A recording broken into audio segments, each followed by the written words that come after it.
abakobwa b'abandi tubajeje kwishyiga wenda ntabwo navuga ubundi buriya ninjye muntu byananiriye kwishyira kuri regime ndavuga ngo ngiye kujya mbyuka n'igiki ariko nabyuka nkafata umwumbati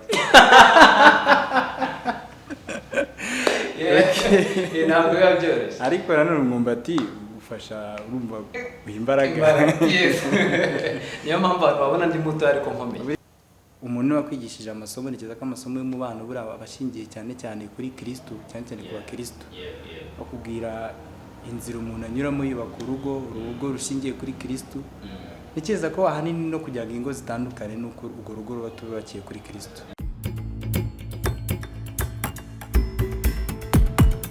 Yes, ladies and gentlemen, mbanje kubasuhuza nk'ibisanzwe. Aya mazina yanjye ni ayandi ni Couples, hano ni kuri Stand for Truth TV. Yes, hanyuma reka ntangire nsuhuza abantu bari hirya no hino mu gihugu, mu mpande enye zigize igihugu. Urumva n'umujyi wa Kigali wa gatanu, amajyepfo amajyaruguru, iburasirazuba n'iburengero bwaryo. Ndabasuje cyane, mugira amahoro, mugira Imana n'amafaranga. Abantu bari muri diaspora mukomere cyane, ndabaramukije pe nivuye inyuma, turabubaha cyane, muri abantu b'agaciro, muri abantu muri inshuti zacu za buri munsi, nimwe muduha support mukadusharingira ibiganiro. Yes, turabemera cyane, turabemera, ubufasha bwanyu buragaragara kandi mukomerezaho, Imana ibongere mujye musubizaho mukura. Yes, nkuko mubona kuri kamera rero turi kumwe n'umutumirwa, ndamuvuga ntago muvuga, ni umugabo. Yes, ni umugabo. Nyuma y'izina araza kutubwira n'ikivugo cy'ubutore, ngenda gifite icyanjye abantu barakizi. Yes, ngende rutagwabiza iminega, udatinya urugamba ruhindanye, usangira neza n'abasanze, agasezera siga basusurutse kandi usanye isana n'abo rwagasaba bose. Amashyi ati kaci. Yes. Ni karibu kuri Stand for Truth TV. Ikaze, amazina muratangira mutwibwira, ubundi ibindi biragenda biza. Murakoze cyane, nitwa Manirafasha Jean Claude Clever, also known as Bishop Dr. Clever. Yes, Dr. Niyo mazina yanjye, ndi umusore ushima Imana. Yes, Doctor. Ndabibona umeze neza, uri umusore ushima Imana kabisa. Ubu ngubu se ubundi ibintu byarahindutse, umuntu akivuga ngo Imana irafasha, umuntu yahitaga amenya ngo uyu muntu no mu majyepfo cyangwa no mu burasirazuba gutyo. Ariko ubu ngubu byarahindutse, umuntu asigaye abaho aho bikunda ni haba. Ubu muri kubarizwa he? Nimo ndabarizwa muri Kigali, ahitwa Kimisagara. Urumva ko ndi umwana w'Inyarugenge. By the way, wabaye kavukire. Navukiye n'ubundi. Yes. Navukiye muri Kigali mu Nyakabanda. Uretse ubuzima bwatumye njya kuba muri Nyagatare. Ariko navukiye muri Kigali. Okay, good. Urasa neza byatari, urasa neza nk'umwana wa Kigali, wambaye neza. Cameraman aza kwereka abantu uburyo Dr. yambaye neza cyane. Asante sana. Yes. Doctor, ubundi mu buzima busanzwe abadokiteri nibo abantu ba mbere bagira amakondisiyo. Ugira kondisiyo byatari ugasanga reka njye sinarya ikijumba gituma umuntu atagira gutya. Mu busanzwe ubundi doctor abantu bakurikiye Stand for Truth TV bikundire kwirira iki akore ko nagaciyemo kugira ngo tonda duhe n'abantu inama ho gatoya abantu bakurikira Stand for Truth bakunde kurya iki. Urebye ikintu cya mbere biya nuko tugomba kwita ku buzima bwacu, tugomba kurya ibiryo birimo intungamubiri, ariko cyane cyane tukarya ibyubaka umubiri ndetse n'ibirinda indwara. Ibyo ni byo biryo tugomba kurya cyane. Harya buriya ibirinda indwara si dodo? Imboga za dodo hari abantu banga kurya dodo. Hari ababyanga ariko buriya nibyo biryo byiza. Birinda indwara, imboga rwatsi, karoti, amashu, biriya byose ubona twanga cyangwa se tudaha agaciro, buriya nibyo byiza. Kabisa, ubundi buriya ninjye muntu byananiriye kwishyira kuri regime. Ndavuga ngo ngiye kujya mbyuka n'igiki ariko nabyuka nkafata umwumbati. Ntabwo biba byoroshye. Ariko nanone umwumbati bigufasha urumva imbaraga. Yes. Niyo mpamvu abantu babona ndi muto ariko nkomeye. Buriya nibyo twakuriyemo kera. Umwana w'ubu ngubu ararira bakamuha umugati. Ariko twebwe wariraga baguhaga ikijumbo kandi ugaceceka. Uzindi ikijumbo nyumutsa kera mu cyaro. Ibyo reka tubire. Tugiye kubivuga bya byinshi byatari. Yes, hanyuma rero doctor, uyu munsi ako karagaciyemo, uyu munsi nifuza ko tuganira, hari ibintu byinshi bitandukanye biri hano hanze, hari iby'abantu bakuru batanga inama cyane yuko nawe utari muto cyane, nubwo waba uri muto ariko ntabwo waba uri gito, ariko uri mukuru ndabizi. Yes, biragaragarira amaso. Hari ikintu nifuza ko tuganiraho, tugaha inama cyangwa se tugaha ishusho n'ubundi n'urubyiruko muri rusange, abantu cyane cyane abantu bakurikira Stand for Truth ndetse n'abandi bose bazabimenya, bazareba kino kiganiro. Hari ibintu nifuza ko twatangaho inama. Doctor, ikibazo cyanjye kiragira giti cyatuzinduye uyu munsi. Ubona ari iki gituma urubyiruko cyane cyane abahungu sibyo batinda gutera intambwe ngo bavuge ngo ngewe ngifashe icyemezo, ubundi ibintu byo gufata icyemezo byarandenanye, ngewe mfashe icyemezo ngiye gushyira umwana mu mago. Abahungu birasa naho babaye amakwere. Oya nako. Ubona ari iki kibitera muri make muri rusange? Murakoze cyane. Urebye muri make ntago navuga ngo niki kibitera. Nta mpamvu ihari fatika ihari. Ariko majority cyangwa se urebye uko urubyiruko tumeze muri iyi minsi, abenshi babajije bakubwira ikibazo cy'ubukene, kumva ko nta mafaranga ahari. Hari n'abo bwira bakakubwira ati rero icyizere cyaratakaye mu bantu, abandi nta rukundo rukibaho. Urumva ibyo byose ni impamvu zigenda zungikana ugasanga zikoze ikintu kinini. Ariko ku ruhande rwanjye cyangwa se muri rusange numva ko ikintu ahanini gituma abasore dutinda gufata icyemezo nabo turi kumwe nabo mu rukundo. Kuko uyu munsi uri kumwe n'umukobwa mukundana nta kibazo, ubona mubanye neza, ejo cyangwa ejo bundi bitewe n'inshuti agira, inama zimugiriye akayigenderamo ugasanga ntago mukomeje gukundana. Turi kwirobera gafi y'abadayasipora. Wenda niba ariko bimeze ntago mbizi, gusa ahanini kibitera nicyo. Wa muhungu wakundanaga n'uwo mukobwa batandukanye, ntekereza ko second time engage nje n'undi mukobwa, noneho wa muvuduko yarafite mu rukundo ugendamo gake, ugasanga no gufata icyemezo muri we biragoye. Ahanini ntabwo navuga ngo n'abakobwa babitera gusa, n'abahungu nako tubigiramo uruhare. No kuvuga ngo impamvu nkubajije ibi bintu, ngewe nziranye n'abantu benshi cyangwa se abantu benshi tubona sibyo, even n'ibyamamare tubona bifite n'amafaranga sibyo, ugasanga wenda urugero mentioning abantu benshi barabazi, King James byaranze n'abandi ba star benshi, reka ndike kumentioning abantu benshi, ariko ukibaza noneho ni iki gitera no kuba umuntu afite amafaranga, umuntu ameze neza, umuntu ariko ikintu cyo gufata icyemezo ngo bashake neza abakobwa b'abandi tubajeje kwishyiga. Wenda ntabwo navuga ngo tubajeje kwishyiga. Buriya icyemezo biragora gufata icyemezo, biragora cyane. Ntabwo ngiye nagendera kuba ngo wenda ngo amafaranga barayabuze, ko hari igihe usanga umuntu afite amafaranga nta kibazo na kimwe afite. Ahanini rero buriya nanone mu buzima hari igihe umuntu aba yagize ibikomere yagize, rero kubyakira bikamugora, ugasanga atari uko wenda yakomerekejwe n'umukobwa runaka, ahubwo nanone mu muryango wabo hari ibikomere ahuye nabyo mu buzima, ugasanga bya bikomere yagize noneho bimutandukanyije no kumva ko yatekereza kuba ngo yagira umugore yajya gute. Ikindi kurebera ku ngo zubatse, niba uyu munsi nzi ko hari ubukwe natashye yewe nabaye garçon d'honneur, nambaye neza, nambaye ikote, mu foto ngaragaramo nta kibazo, ejo ukumva ngo abantu batandukanye, nawe wari ufite gahunda, urabizi ko akundi tujya mu bukwe ibyo byose wa mufede d'honneur umeze neza wamubonye, nawe hari igihe utwara akanimero batenda nzabijyamo bijyemo ba bantu ya akanimero ndagakiriye ndagatwara ba bantu mwagiriye mu bukwe iyo ubonye batandukanye tuvuga ati se nanjye ndabiparitse. Umuvandimwe mwegera ati se byagenze bite, arakubwira ati nuko niko ubuzima bumeze, niko bimeze. Rero kubifata ngo niko bimeze uyu nicyo kintu usanga uyu munsi ikintu bita umuryango, kubaka umuryango byaranze. Yes, wenda singiye kujya mu bintu by'amadini cyane, ariko nyemerera mvuge kano kantu gato.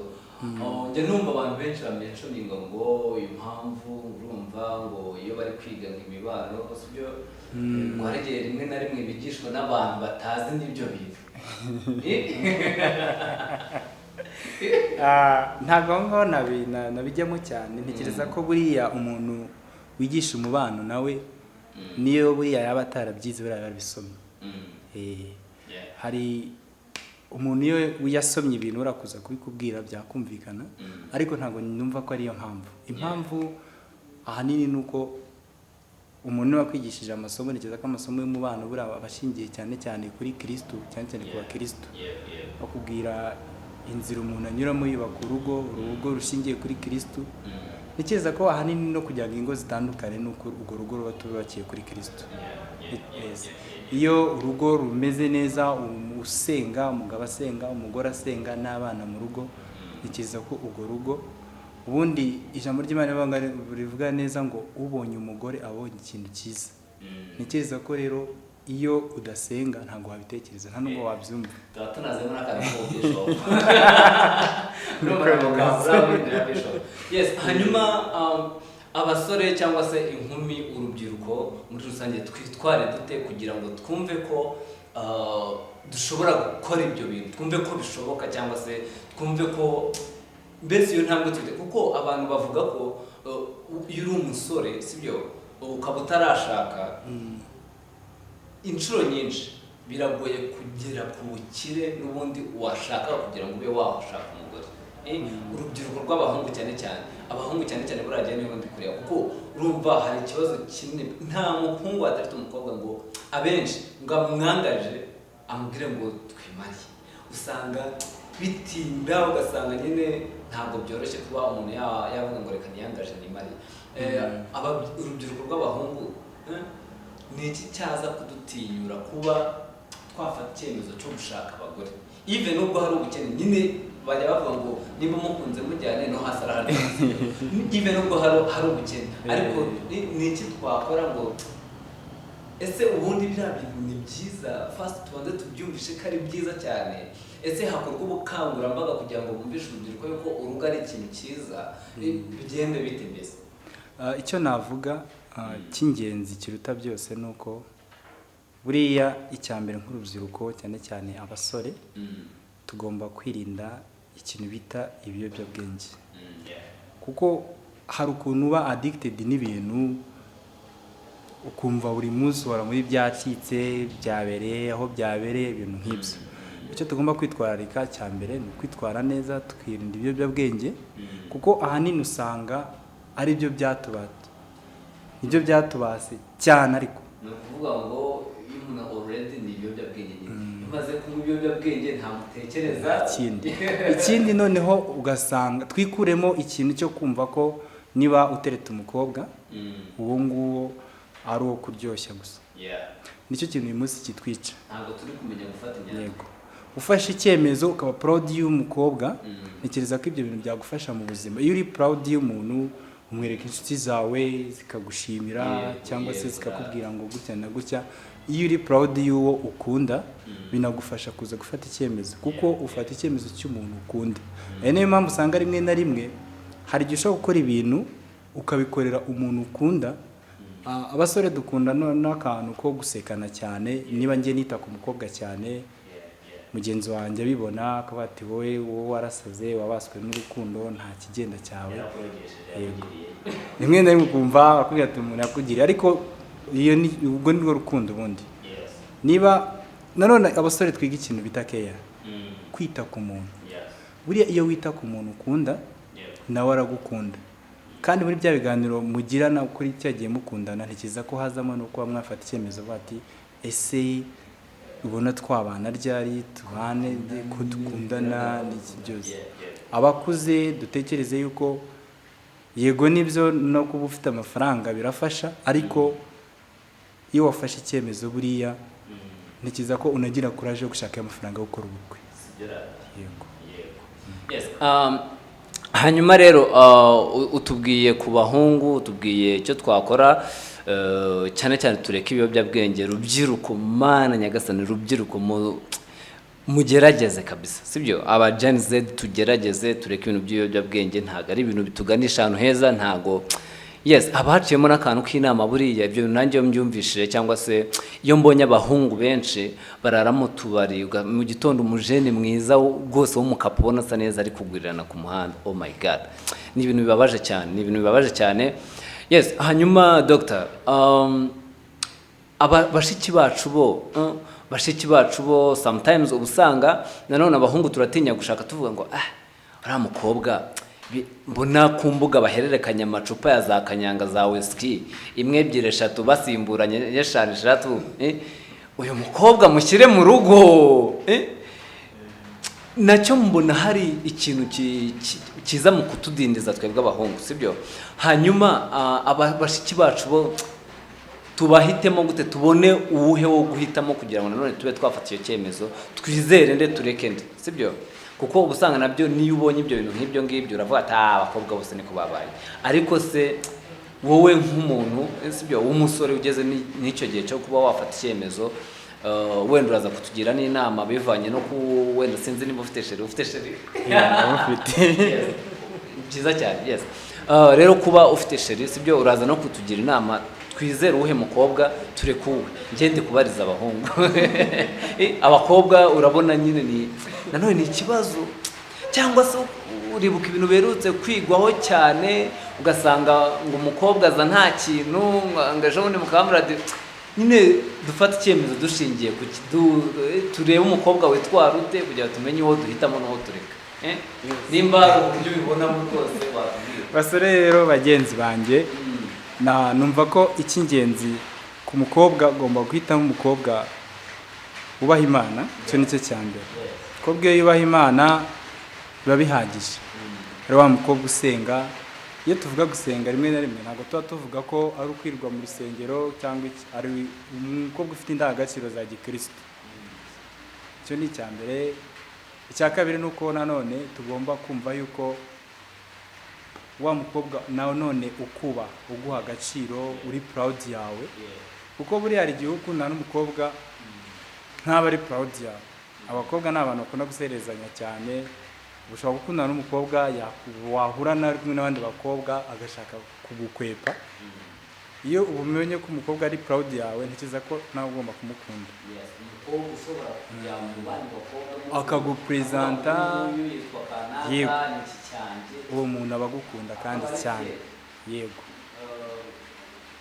Hanyuma noneho mu gusoza nagira noneho turebe se twibaze cyangwa se dutanga umwanzuro, urubyiruko rutinyuke, urukundo ruracyariho cyangwa se tugende gakeya bari kutubeshya?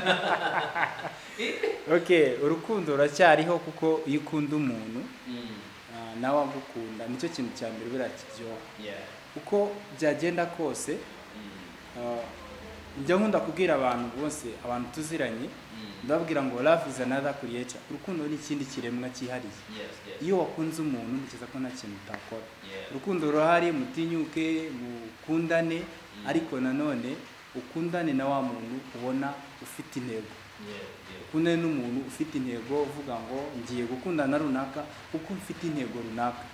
Iyo uvuga ngo mfite intego yo gushyira uyu mwana mu rugo uko twabana, mukundane, noneho ndabizi neza ko hamwe n'Imana gusenga bizadufasha. Yes, Dr. urakoze cyane. Ngaye nguko rero urubyiruko cyane cyane abasore nimwe mubwirwa, urukundo ruracyariho, mwikiheba, ibintu biracyashoboka, abakobwa barahari bafite urukundo, ariko nanone biradusaba ubushishozi. Nkuko umuntu ajya gusarura umuceri akamenya ngo ndatandukanya umuceri n'urubebe, sibyo? Kandi birasa sibyo? Ariko akabitandukanya ntabicyure byombi mu rugo. Natwe rero abakobwa barahari bafite urukundo, ariko nanone biradusaba ubushishozi, sibyo? Urubyiruko turebe, twitonde, urukundo ruracyahari. Guys, tugerageze rwose abana b'abandi tubakure ku mihanda.